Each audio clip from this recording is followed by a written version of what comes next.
বাচ্চাদের পরীক্ষা শেষ, তাই তাদের স্কুল ছুটি, মাদ্রাসাও ছুটি। সেজন্য আমি চিন্তা করেছি আমিও আমাকে ছুটি দেব। আসসালামু আলাইকুম মাই ইউটিউব ফ্যামিলি। সুন্দর দিনের নতুন আরেকটি ভিডিও নিয়ে চলে আসলাম। আমার সাথেই থাকেন, আশা রাখছি ভালো লাগবে। এখন কথা হচ্ছে আমি আমাকে কিভাবে ছুটি দেব। সেটার জন্য আমি প্ল্যান করেছি যে আমি একদিন রাতে 2 দিনেরটা রান্না করে রাখবো, যাতে নেক্সট 2 দিন আমার রান্না করতে না হয়। শুধু আমি উঠে ভাতটা রান্না করব, আর যাতে কিচ্ছু রান্না করতে না হয় তারই প্রিপারেশন।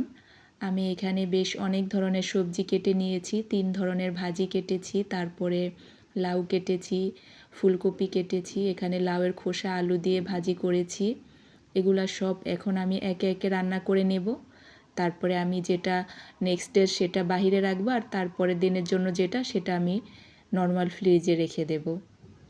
আসলে নিজেকেও একটু ছুটি দেওয়ার দরকার আছে।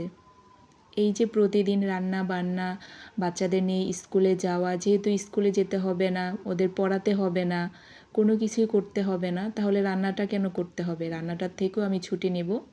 তাই সেজন্য এদিকে আমি শোল মাছ আর সরপুঁটি মাছ ভিজিয়ে রেখেছি, এগুলা রান্না করব। লাউ দিয়ে শোল মাছ, এটা গজার মাছ ছিল, গজার মাছ রান্না করব, আর ফুলকপি আলু দিয়ে সরপুঁটি মাছটা রান্না করব।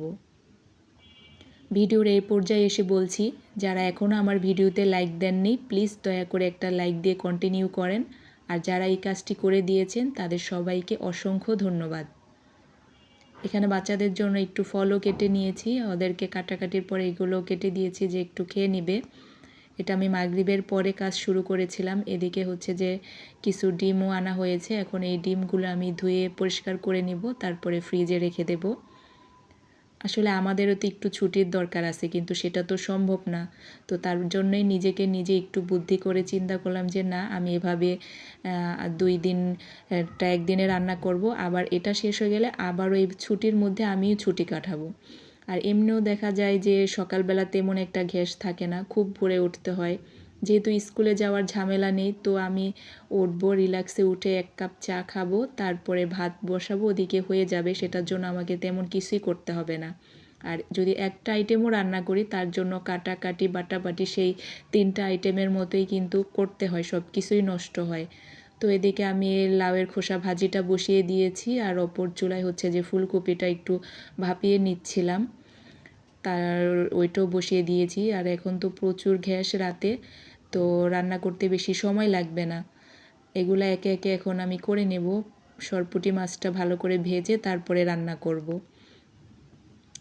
এগুলো একটা একটা করে হবে, আর একটা একটা করে আমি করে নেব। নিজেকে একটু ছুটি দিতে হবে নিজের জন্য। যারা চান এরকম কিছু করতে, চাইলে করতে পারেন, যে রান্না করে রাখলেন, পরে নেক্সট 2 দিন আর রান্না করতে হবে না। আর যারা বাবার বাসা বা গ্রামে শ্বশুর বাড়ি যেখানেই যান, তাদের জন্য তো একটা ছুটি থাকবে। আমাদের যাওয়া হবে কি না জানি না, কারণ এই ডিসেম্বরে খুব বেশি হাজব্যান্ডের ব্যস্ততা থাকে। এই সময়ে ব্যবসার দেখা যায় অনেক বেশিই হয়, যেহেতু এই সময় হচ্ছে কার্পেটের সিজন। তারপর আরএফএলের সাথে যে যেটাই হোক, একটু ব্যস্ততা তার থাকে, সেজন্য আমাদের গেলেও ওইভাবে ছুটি কাটানো হয় না। আমাদের দেখা যায় মুন্সিগঞ্জে যেতে ঢাকা থেকে ভোরে রওনা দিলে আমরা 1.5-2 ঘন্টার মধ্যে চলে যেতে পারি, আবার রাত্রে চলে আসতে পারি। এজন্য সেইভাবে অনেক দিন গিয়ে থাকা বা করা সেভাবে হয় না। আর আমার শ্বশুর শাশুড়ি সবাই ঢাকা থাকে, তাদেরও গ্রামে সেভাবে বাড়ি টাড়ি থাকার মতো ওই রকম না যে সব কিছু প্রপার থাকে। অনেক আগে চলে আসছে, ঘরটর আছে, তবে সেভাবে থাকার মতো পরিবেশ নাই। আর গেলে দেখা যায় যে সব রিলেটিভদের বাসায় থাকতে হয়। ননদের বাসা আছে, ফুপু শাশুড়িদের বাসা আছে, তারপরে আমার নিজের বাবার বাসা আছে, ওইসব জায়গায় থাকা হয়। তো এজন্য দেখা যায় সব জায়গায় তো 1-2 দিনের বেশি আর থাকা হয় না। আর আমার বাবার বাসা হচ্ছে যে আমার নিজের কোনো বোন নেই, তাই বোনের বাসা বেড়ানোর তো সম্ভব না।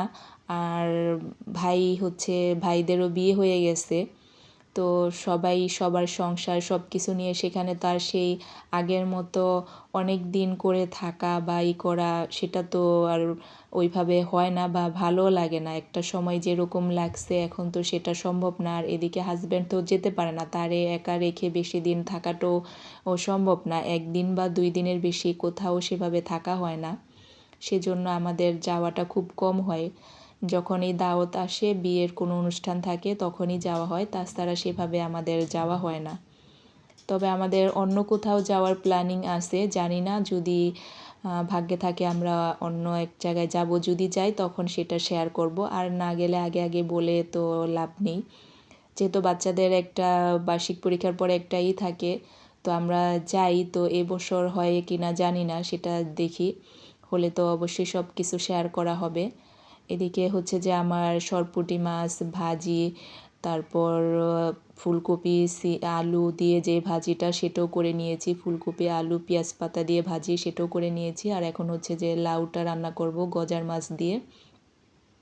পুরোপুরি করব না গজার মাছ, পরের দিন এটা করব, শুধু সকালে এটাকে আবার একটু বাগার দেব রসুন দিয়ে, তাহলেই হয়ে যাবে।